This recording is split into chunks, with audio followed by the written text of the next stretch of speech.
Do you think you enjoy American food or Chinese food more?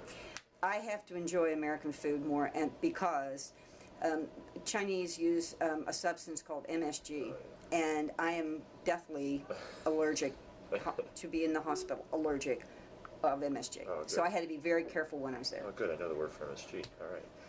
Let's see. It's the word is Wei Jing. Yeah. I learned that very fast. So which schools did you visit in Zhejiang or teach? I lived in and taught at number 5, which is the language school. Okay. It was the last year for that school. They have destroyed it, and now there's a brand new school. Oh, okay. So it was a very old school. Yeah. And I also visited number 12. Number 12. And I visited number 9, the experimental school, Yeah. which is our sister school. Yeah. And so, what was your favorite thing you did while you were in China? I danced on the square in China. Yeah. Wow. I went to Inner Mongolia. Oh, really? And walked on the wall up there because it was less crowded. Right. And ate some very good lamb. The best thing I did in Zhejiang was I went to the new square that they had at night where they did the dances and taught about 150 to do how to do the electric slide, and that was my favorite thing. I love that too. Yeah. Oh man, that was awesome. I didn't do it deliberately. I was sort of dancing my own thing, and before I knew it, they were all following me. So how was teaching Chinese students? I had teachers. I was Oh, you teaching teach- 38 okay. teachers. Oh, you teach- They were my students, but Oh, they were okay. 38 teachers in my Right. class. I found it probably some of the most difficult teaching I'd ever done. They have huge classes in China, Yeah. 30, like as many as 90 sometimes in a classroom. So the teaching methods that I was trying to help them move to would not have worked in their classrooms. Yeah, sure. So if or when you return to China, what are you absolutely most looking forward to do, or what do you want to do that you didn't do last time? Okay, I would like to spend more time in with the soldiers, the terracotta soldiers in Xi'an, and I'd like to get back to Shanghai. One of our students from collegiate school has designed a building. She's an architect at Harvard. She's designed a building, and they're putting the building up in Shanghai, and I'd like to see Elizabeth Lovett's building. And I would like to go into the far, I guess it's west. Yeah. I'd like to go out into the steppes area and see how.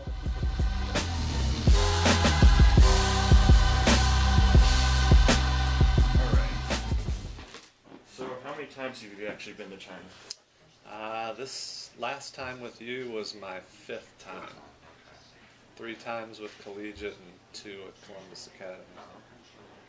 What are your favorite cities in China besides Zhejiang? Favorite city?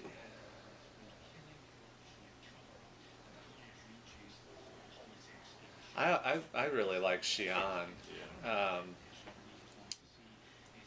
Because of the cultural part of the Muslim district and everything. I think that's a really cool area. So since China has modernized recently, what do you think the problems will be in the next years or next 10 years or so? What do you think the biggest problems in terms of population growth? Well, I still think, and they're already facing it, but I think the biggest challenges may actually be environmental for them. I mean, you saw the air that. Remember, like in front of Tiananmen. Oh yeah. If you looked all the way down that boulevard, I mean, you couldn't even see in the distance because of all the smog and everything. Yeah. I just think they have so little regulation, and I mean, honestly, I get nervous eating fish over there, thinking about what water that fish has been in. But yeah. So what was your impression of the schools that we visited in terms of how much different they are than our school? Yeah, I think it's interesting that they're so interested in trying to be more like us. Yeah. And be more creative and be more open-ended. They want to teach in different ways, but they've also got 60 kids in a class. I mean, you saw how hard it was just to get in and out of a desk. I mean, you can't move around and do interactive things in a situation like that. So, how we have Zoe now and everything, what do you think the best benefits for our school having foreign exchange students? I think it sounds cliche, but just the cultural understanding, to realize the differences in the culture, but also I think it's reassuring to know that teenagers are teenagers. Right. I mean, remember the questions they were asking us in front of the class? There was, they want to know about music and friends and boyfriends and girlfriends and movies, and there may actually be more in common than we think.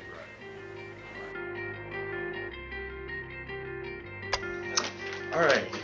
Jason，你好。你的中文名字是什么？我的中文名字是郭子越。郭子越。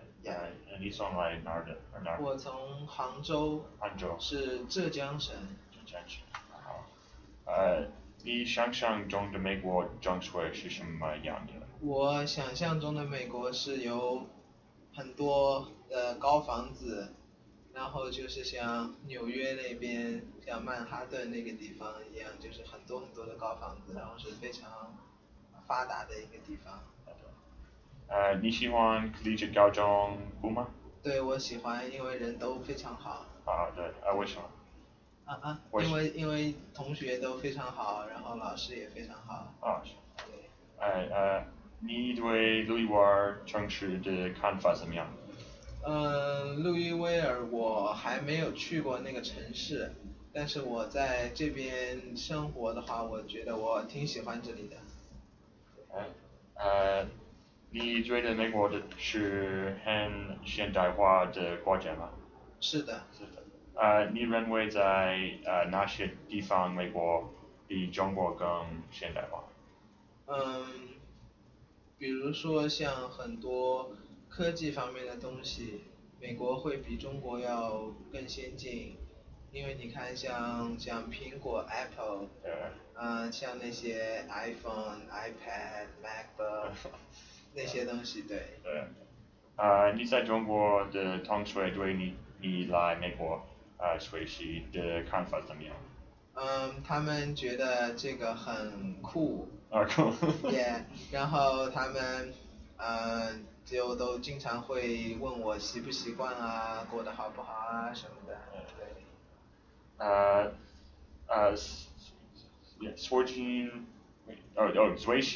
最近很多中国人向日本示威抗议，你可以告诉我他们他的抗议什么吗？什么？他们在抗议，因为中国和日本对一个岛屿有争执，叫钓鱼岛，就是日本人认为那个岛是日本人的，但是中国人认为那个岛是中国人的。那我作为中国人，我当然认为那个岛是我们的。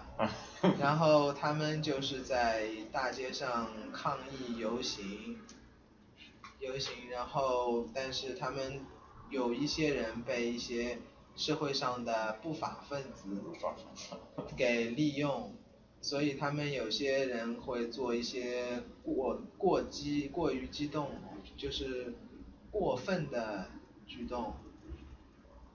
对。你想象中的美国女孩金发蓝眼睛吗？对。对。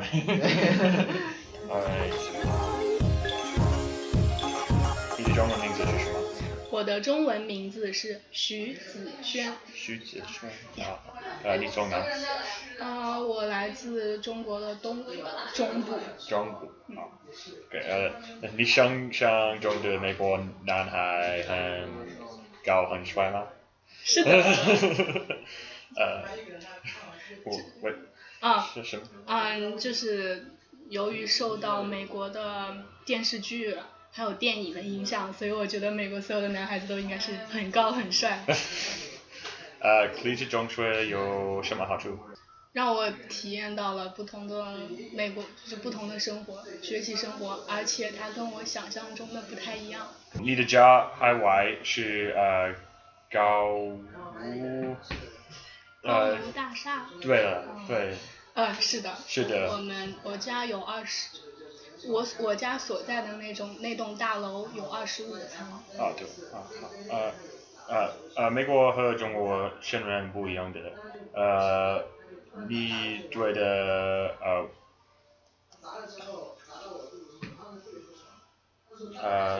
let's see where was he？ 可是我认识近些年新的中国象征美国，你呢？你说的是像美国？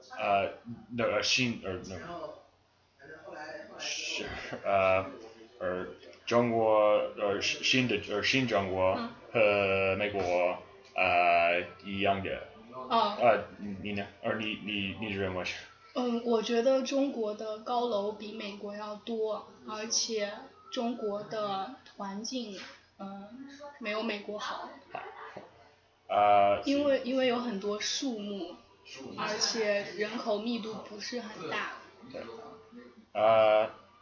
在你的老家大厦有没有四合院？四合院。四合院没有。没有。没有。你的父母亲对他很关键吗？对他。对你。对你。对我。很关键吗？